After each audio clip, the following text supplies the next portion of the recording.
alhamdulillah wa kafa wa salatu wa salam ala rasulillah.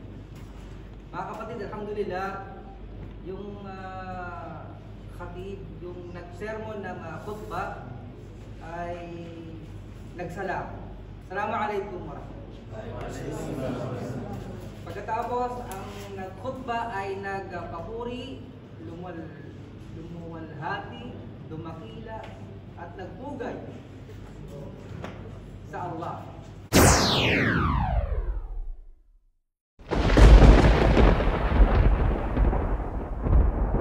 sa Propeta Muhammad sallallahu alaihi wasallam. Napakaganda ng mga papugay at papuri na kanyang binanggit. At siya ay nagsalawat sa Propeta Muhammad sallallahu alaihi wasallam at 10 ng kanyang mga sahaba alaihi wasallam. At syempre sa mga taong tumaak hanggang sa huling panahon sa landas ng Islam. At tulad ng binanggit niyang mga ayat, sa suratul Sulaiman, kumbaga binabanggit sa mga ayat ang mga tumutukoy sa mga tugyan, pagmamalupit, pang-aapi,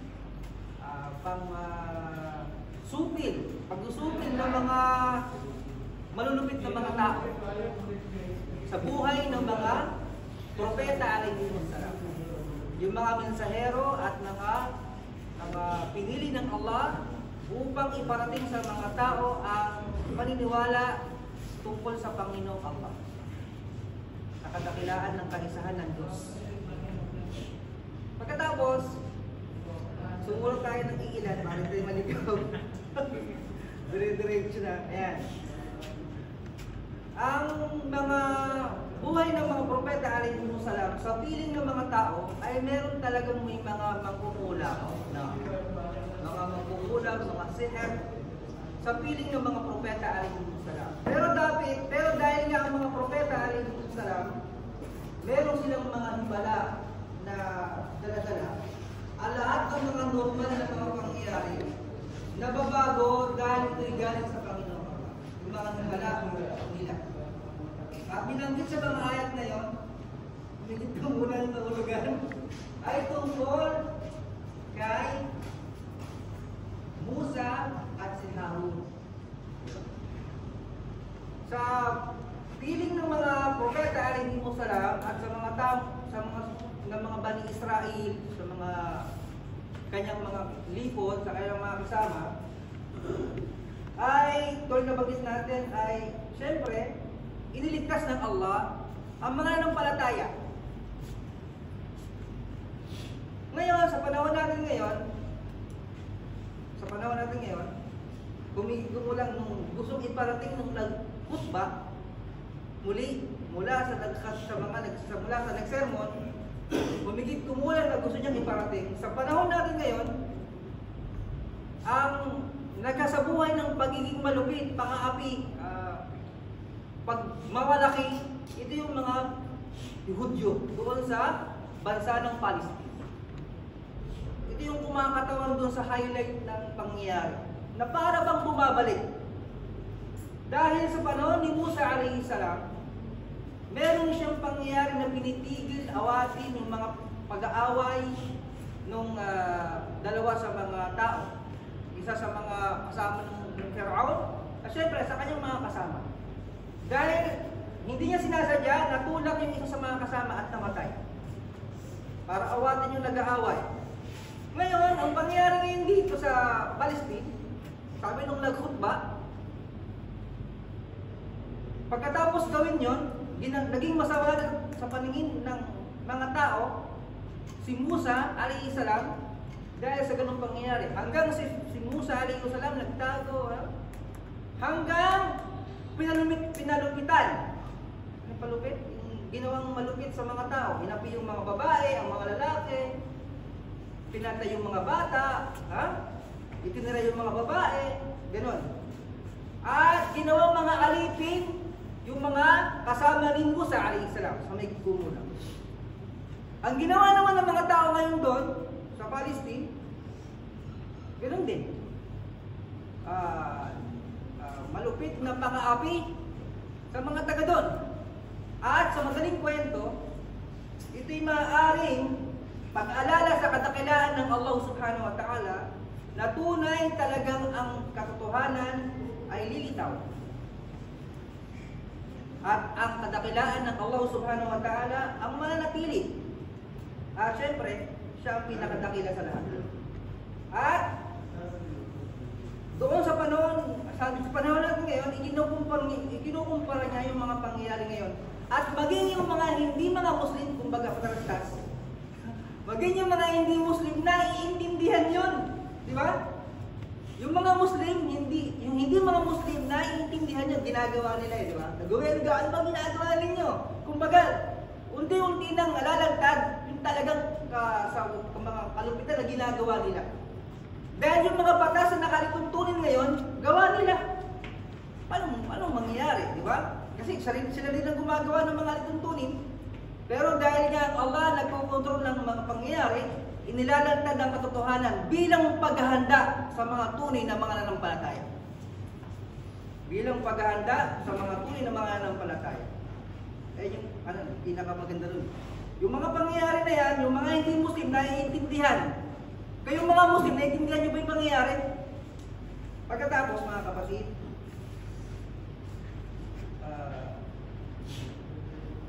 siya ay tunay na ang Allah ay ililigtas niya yung mga inaapi at gugupuin niya yung mga malulungkit na mga tao. Liligtas niya yung mga inaapi at gagantihan niya yung mga nangaapi. At umupo na yung imam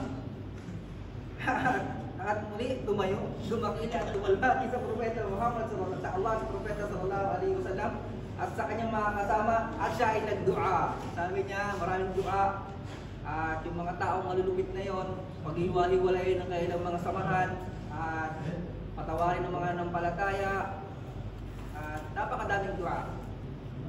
Kaya nawa ay nakabul tayo ng konting aral sa humigit kumulang na sinabi ng ating imam.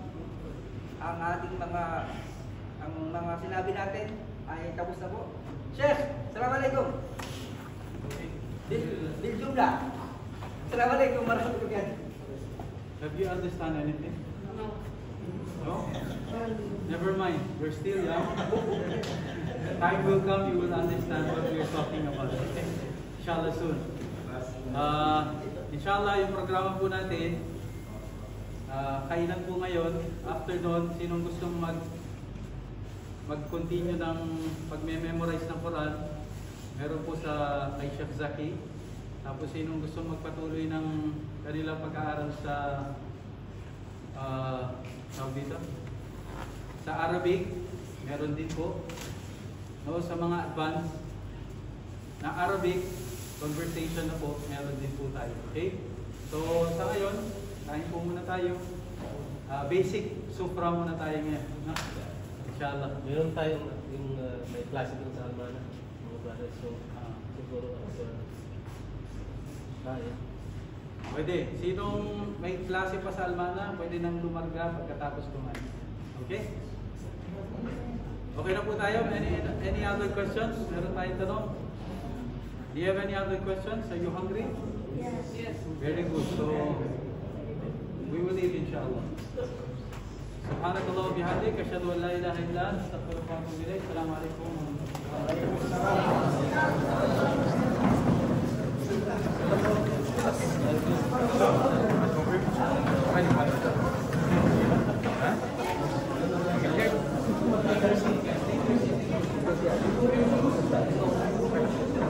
Yes.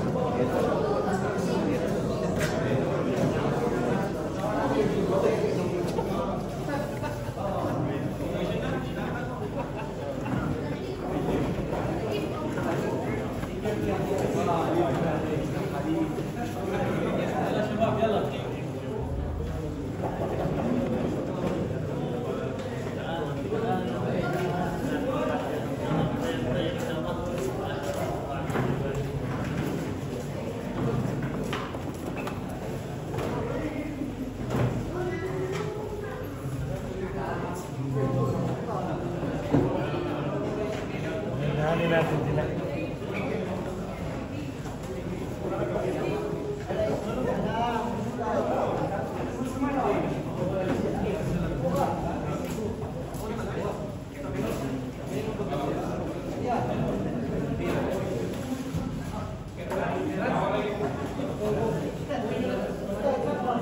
Ayan na ho, kakain na ho ang ating mga estudyante.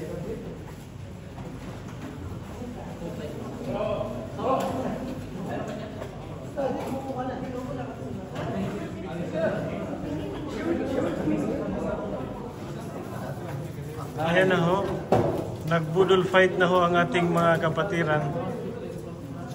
Ang dami nating mga kiddos guys.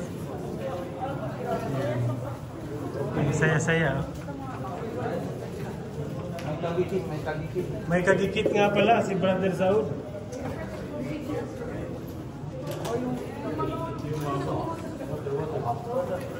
Water.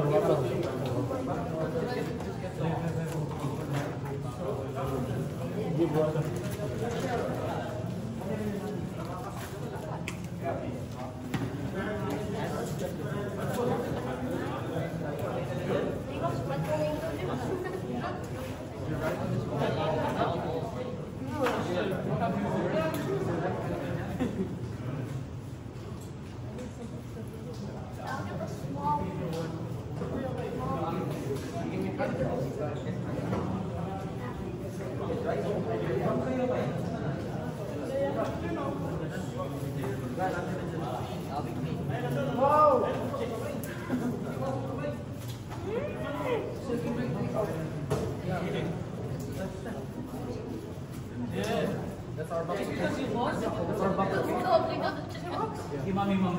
Kumiyan. I think coconut. Yan yung masarap.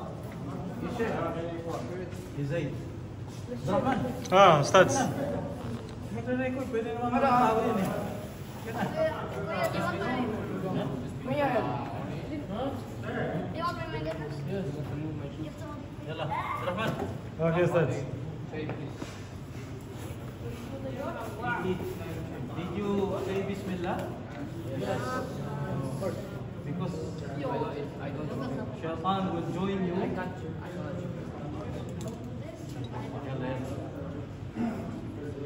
What do you want, baby? What do you want? What do you want? You want a spoon?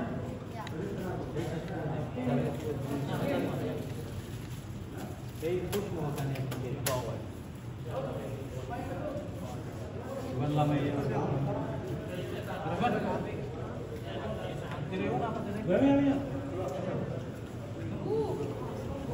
Hindi nila maubos yan.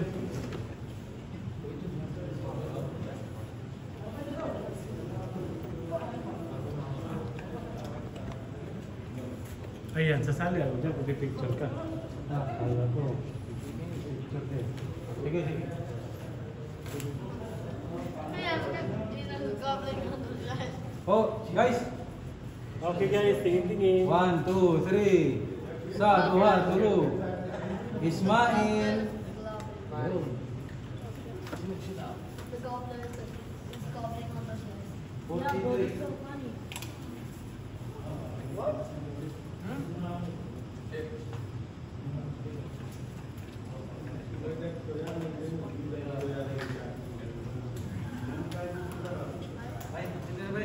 Sige bay.